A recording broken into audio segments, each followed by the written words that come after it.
Hey folks, it's Jim and Julie here. Hello. Sadly, Leela cannot make it for the next couple months as she is under house arrest. She had a bit of a medical emergency last week, so we are wishing our partner and friend well in her recovery. Definitely. And, hopefully she'll be back with us soon. Hopefully very soon, yes. Until then, you're stuck with me. Sadly, I can't get rid of her. She just follows me around. But anyway, it's week 2 of Alternative October, so let's get into it with the Stuff of Legend. Alrighty. Stuff of Legend was my book 1, and this was my first exposure to Stuff of Legend, which is only sad because I wish that I had started at volume 1. You really should have. It's so good. It's a great story about a little boy who's been kidnapped and taken into the dark by the boogeyman, and his toys go into the dark after him, and they don't even worry about their own safety, even though they know that toys don't normally come back from the dark. Mm-hmm. Their most important thing is just getting their boy back, and I'm not gonna lie, there were some tears. This was volume 4, issue 1, so there was a good amount of the book that was just summarizing the first 3 volumes, bringing new readers up to speed, which, as a new reader, I totally appreciated. I didn't feel lost at all in any part of the book. Which is always a good thing with any ongoing series that's continuing in a new number 1. They did a really great job of bringing us up to speed in Toy Collector number 1. So, if you have kids at home, or if you like good stories, pick it up. And without having read the first 3, I still say if you see the first 3, pick them up, because I know I'm going to be definitely looking for pick them up. They are available in trade paperback, and there is a movie on the way from Disney. From what we've heard, movie on the way. It just looks fantastic, and it's a great time to jump on. Yep. So pick that one up if you get a chance. Next up, we have Halloween Eve. So this is one of the Halloween books leading up to Halloween. Oh, free candy. My favorite time of year. It's a spooktacular time. You and your puns. I'm the pun guy. I'm the pun guy. Alright, so, in this one, Eve has an imagination that can be downright dangerous. And as a costume seamstress and seller, Eve hates Halloween. But when she's stuck in the shop late at night... She hates Halloween? Oh yeah.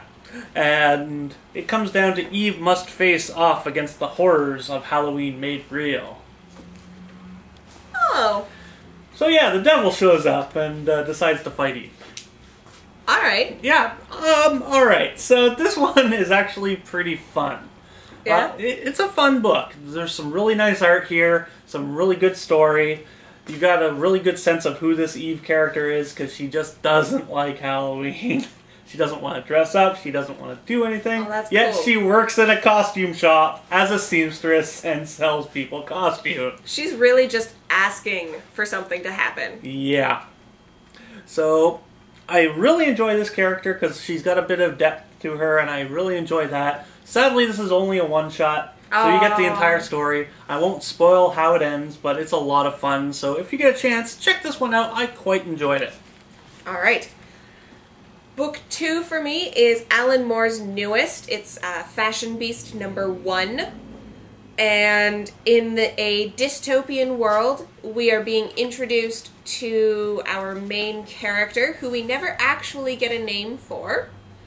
And our main character is a transgendered individual that through the day dresses as a boy, holds down a regular job. Through the evening, though, works at the most popular club in town in their coat check, and then as a singer-dancer. And it's giving us an introduction to this character, even though we don't have a name. Mm-hmm. That's as much as I can give you, because that's as much as I could glean.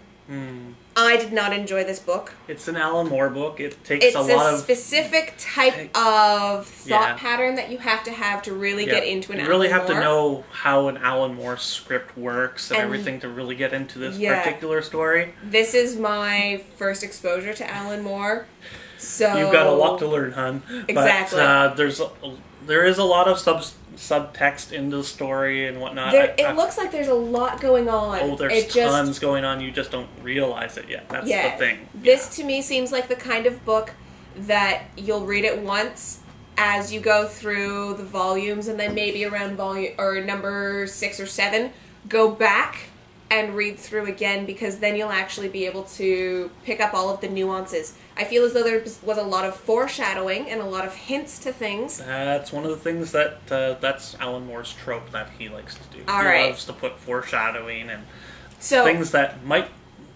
need to happen later, but okay. you don't know it yet. So then, as an Alan Moore book, this looks like it's fitting the bill. For me, between the art style and not really having a good definition of character from anybody in the first volume, or in the first issue, it's not really up my alley. But if you're an Alan Moore fan, this looks like it's going to be really, really fantastic. So, give it a try. Alright, next up, we have a book that has returned from the 90s, where it once was spawned. It's Evil Ernie #1. Dun dun dun! And in this one, Ernest Fairchild was a kind soul until he snapped and killed 665 people. Was one of those people Bert? No. Ah, that's good. Killing these 665 people has earned him the moniker of Evil Ernie, and he requires one more kill to seal his deal with the devil. Problem is, he's already being executed. So, yeah. Alright. So he's been executed, but he still has to make another kill for the devil. Yep, basically. So, basically the devil takes over and changes him into Evil Ernie with a talking psychotic button and a whole bunch of other weird stuff. Sounds interesting. Now, alright, if you knew this series in the 90s, this is a little bit different in its approach to the character. And that's okay, I don't mind that. But what really got me here was the pretty terrible art. I mean, I can handle a serial killer guy taking people's guts out, blah, blah, blah. Yeah. Whatever. I've been in so many zombie movies, I'm used to it by now. But if you're a fan of Evil Ernie, then yeah, check this one out. It's actually a pretty good new version of Ernie's origin. So if you're a fan of Evil Ernie, or if you're just interested in seeing something a little different with the almost superhero genre, check this one out. It's a lot of bloody fun. Cool. Hey, Jim. What? Jim. What? Not to, get you overexcited, but I think there's a duck over there. Do you... I love ducks. You're Mr. Quackers. You're Quackers. Quackers. Quackers. Right. Really quick while Jim is distracted. This week in DC, we have the start of a new storyline called Death of the Family. It starts off with a prelude in Batgirl number 13 it is. And I managed to sneak in a review for it. So, to give you a little bit of an idea of what's going on, we start off with a scene of Batgirl having been viciously stabbed by Nightfall.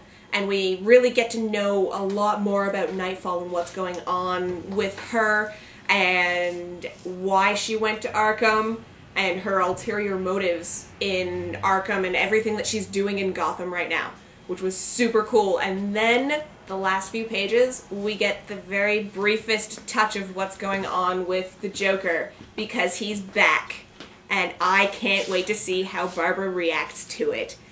It looks great. I'm very excited about the little bit of a hint that they give you, and also the most wicked cover I've ever seen. So we've got the Joker and Batgirl. Super cool. Pick it up. It's fantastic. Oh God! Oh God!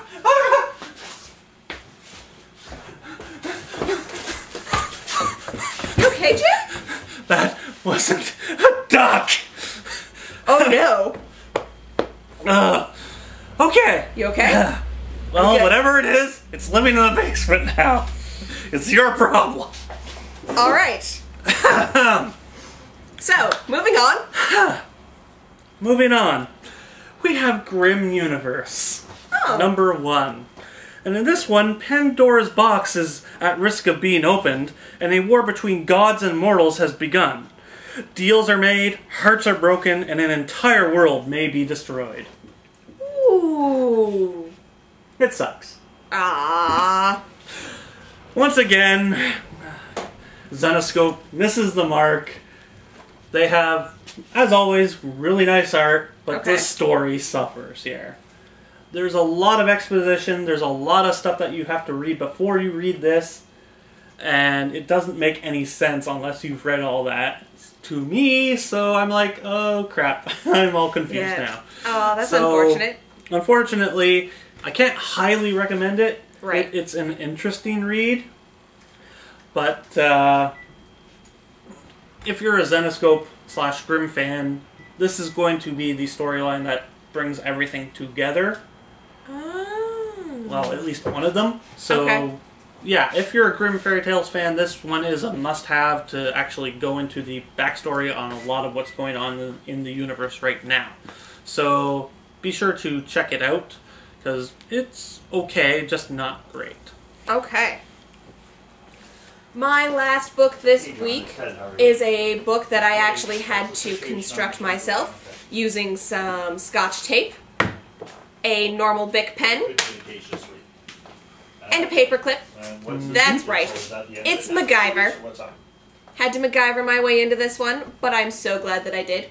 Yep. Starts off with an assassin, and you very clearly know that he's an assassin, getting a message that if he kills Macgyver within the next 7 days, the deal is that it starts off with $7 million, and on the 6th day it goes to $6 million, and the first person to kill Macgyver gets a free paperclip. And the corresponding millions of dollars. I prefer the paperclip. Well, that paperclip can be yours then. Woohoo! Free paperclip. So Macgyver happens to be in Kenya when all of this is happening. He's been asked by his old biology professor, Professor Cromwell, to come to Kenya and help him out on a project at the Cromwell Institute. So, being Macgyver, he goes and ends up accused of murder and incarcerated on murder and espionage charges. And it's pretty great watching him, you know, Macgyver his way out of there. Oh, you and your puns. You are the new pun queen. I bow to you. Yes! I expect my TR next week. Aha! So, this is the first issue out of a 5-issue miniseries. It was a good read. The art was fairly decent. I have no complaints about the art. I enjoyed the story, and I enjoyed the look at Macgyver's thought process as he goes through things. Paperclip, paperclip, paperclip. Where's my paperclip? But no, very good very good book. Pick it up. All right. Now you. Me? Yeah, you. For sending me into the basement, you go take care of that problem. All right. It's very bitey. I'll do my best. I'll be back soon. Maybe. Hopefully. Hopefully I won't have to find another replacement host. So, while Julie's taking care of that, I've got Amecomi Girls #1 featuring Wonder Woman. And in this one, Themyscira is under attack by the world of man. So Queen Hippolyta sends her daughter Diana to open diplomatic relations with the world of man. Of course, Cheetah's having none of it. Alright, so if you're a fan of DC's characters and stuff, this is them in a manga style. So I quite enjoy this. This is my kind of thing. This is basically DC's version of the Marvel Mangaverse from way back when. So I really like the designs here. The story is okay, but overall, even though it's Amanda Conner doing the art, someone else takes over in the middle of the book, so it gets really kind of ruined by the finishing of this book. So I can't recommend the end of the book, but the stuff by Amanda is simply amazing to look at. And I quite enjoyed it. You gotta check it out. It's quite fun. So, how'd it go? Great! Cute little cuddly duck. I don't know what you were so worried about. I just sat and cuddled with it. That wasn't a duck. And I'm not sure what it was, and I don't want to know. I'm happy thinking it was a duck. How many eyes did it have? 4. Yeah, that wasn't a duck hunt. Maybe I need to visit Professor Cromwell. Probably. So next week, we've Next got week. more Independence. And lots more Halloween goodness leading up to Halloween. Yep, coming up we've got more information for Halloween Comic Fest. Tune in the next couple of weeks, we've got some great shows coming up. And be sure to check out our Tumblr, and check us out on Twitter, and iTunes, and Blip, and YouTube, and everywhere else that we're just everywhere. We'll see you next week. Bye!